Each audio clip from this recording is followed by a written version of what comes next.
sunny and chilly again today. They're still expecting snow. I won't be surprised if it actually comes. And what's going on today? How about this one? Apparently there's police ready to use their drones, I guess, as they say, to catch criminals. It says here, Northumbria police, drones ready to catch criminals and improve safety. So will people be okay with this stuff, I guess, flying around? It says here, the Force's Police and Crime Commissioner, Kim McGuinness, said the devices would be available at all times, with 2 of the drones able to fly in challenging weather conditions. Initially, 3 officers have had pilot training, with a further 16 expected to be ready by the end of November. Ms. Guinness said it was, quote, important to find new ways to fight crime. This is just a small start, but it means we will have the ability to use technology to support officers and take on criminals, said Ms. McGuinness. And this was kind of interesting reading this, where it sounded like they actually wanted to rush it. It says, members of the police and crime panel at Gateshead Civic Center heard that Ms. McGuinness wanted to have them in place sooner, but the force had to make sure it had the right training, licensing, and relevant certifications in place. A drone has already been tried by officers in a joint operation earlier this year with British Transport Police to track off-road bikers in Northumberland. Now, why that's interesting is because normally officials, they fearmonger a drone where they're so dangerous, they're gonna take down airplanes, doesn't matter how big the drone is. No one should be flying it within certain zones and so forth. So with all that, why would you try to rush this just because it's being used by the quote police force? Whatever happened to things like safety and all that, huh? And officials were really excited about it because it says Newcastle Lib Dem councillor Peter Lovett told the meeting having drones follow illegal bikes was an excellent idea. Again, so many times when you read this stuff where it's not related to an official, it's like, oh, it's too dangerous, it's too risky and all that, but all of a sudden I guess it's okay in these situations. Again, it's okay to use new tech and all that to make things more efficient, but when you demonize it and fearmonger it so much in one way and then all of a sudden it's okay in this one, it just shows in many cases it's more about control, isn't it? In terms of who can and can't use it in that sense. And it's just a little bit crazy where a lot of them are just, for example, toys where people are flying things for fun, but they treat it like it's some deadly weapon or something like that. But either way, I guess in that area, it's coming in terms of drones and police using them to monitor people and all that. And in terms of crime, how about if it's actually officials committing the crime? I've been reading more about that investigation into that ArriveCan application, which was used here in Canada to determine whether or not someone could travel in and out, for example, of the country during things like the shutdowns and all that. Well, apparently, like it says here, what they uncovered, so 2 guys collected over $11 million of taxpayers' money to subcontract. They did no actual work. The government can't even tell us who made the decision to award this juicy contract. I guess an easy way to think about it is, imagine you want to build a building, you think you'd find the appropriate building workers, for example, construction workers and all that, like a company that specializes in it. But imagine 2 people just randomly say, oh, I'm a real estate agent or something like that. Like, give me whatever, all this money and I will go find the construction company or whatever to build it. Like, that makes no sense, correct? I mean, you can see here, like in the comments, it's crazy. The government chose, for some reason, to hire these 2 middlemen who did no IT work to then hire someone else, and they got over $11 million in the process. They got paid to do nothing. Why were they hired? I believe. Who made the decision? Let me just ask that. Who made the decision? I believe, as my colleague at CBSA has said, that this is currently under investigation. So you don't know who made the decision? Not to my knowledge. Oh, okay, so none of you know who made the decision to hire these 2 guys, according to your testimony? I can say, based on memory, that my team made the decision. Well, who? Who made the final decision? At this time, to my knowledge, I do not know, and it's part of the investigation that's currently underway. And apparently the people that were involved in this potential scandal, like the names that came out, were ranging from finance ministers like in Canada here to even people in Transport Canada. So I believe you're asking for names. Please. There was Philippe Johnston at Transport Canada. There was Mark Briard and Paul Gerard that were at Treasury Board of Canada. There was an individual, I believe his name was Daniel Gaudreau at the CRA at the time. And then there are some other individuals that I'm not recalling them right now, but I can certainly provide them to you after. Wow, imagine what will happen if everything gets uncovered and there's just one huge corruption.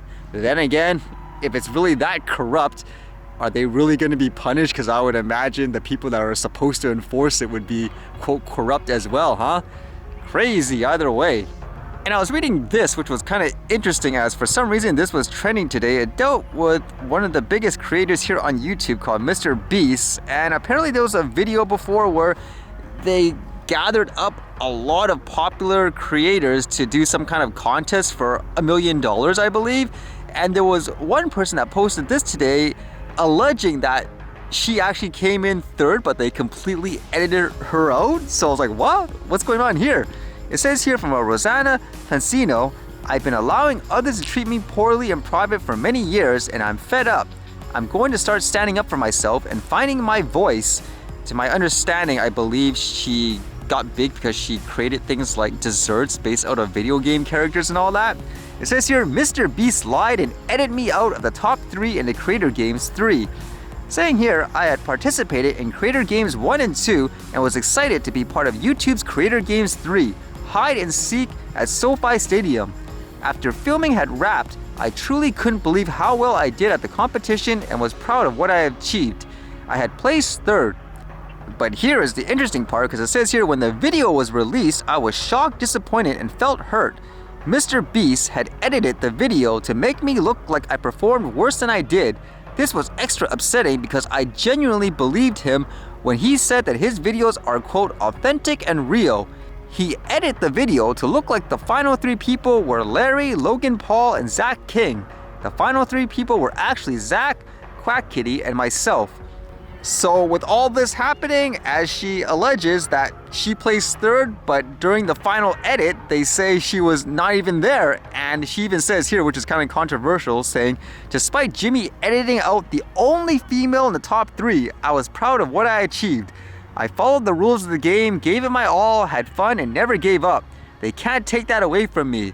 So that's kind of interesting if that is true, actually. It makes you wonder why that would be the case. And at the same time, I think she's getting some backlash because she mentioned the fact that she is the only female in the top 3, which I think many people would interpret that potentially as, let's just say the guy's sexist and he doesn't want like a female to be in the top 3. I don't know what the truth is, but if that is true, that is kind of crazy. At the same time, I'm actually surprised, even from my experience when it comes to things like, let's just say like a reality show, on how, not scripted, but they always push for like a certain angle. Like I remember in one example, there's actually like a director there and all that. Like they asked the person, oh, can you come back in, like be more happy and all this? I'm like, what in the world? Since when it was a reality show like that? I thought it was just all real time, but apparently I guess whoever's in charge of the direction and all that, they have a vision of who's going to be the villain or the good guy and all that. So maybe that's the case here, where he wanted to use people with a certain type of clout that he thought would be better. I don't know, because if what she says isn't true, then this wouldn't be valid. But again, if that is true, that's kind of crazy. I do wonder why she said that now, because you can even tell by, I guess, the tone of the writing and all that. Maybe she's frustrated that she's getting overlooked in some other aspects in her, let's just say, career and all that. Maybe, I don't know. But either way, who knows what will happen here. I gotta say too, if that's true, that's one heck of a crazy edit, considering you have so many contestants and all that, to be able to, I guess, completely change the narrative of who came in first, second, and third and all that.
you guys later.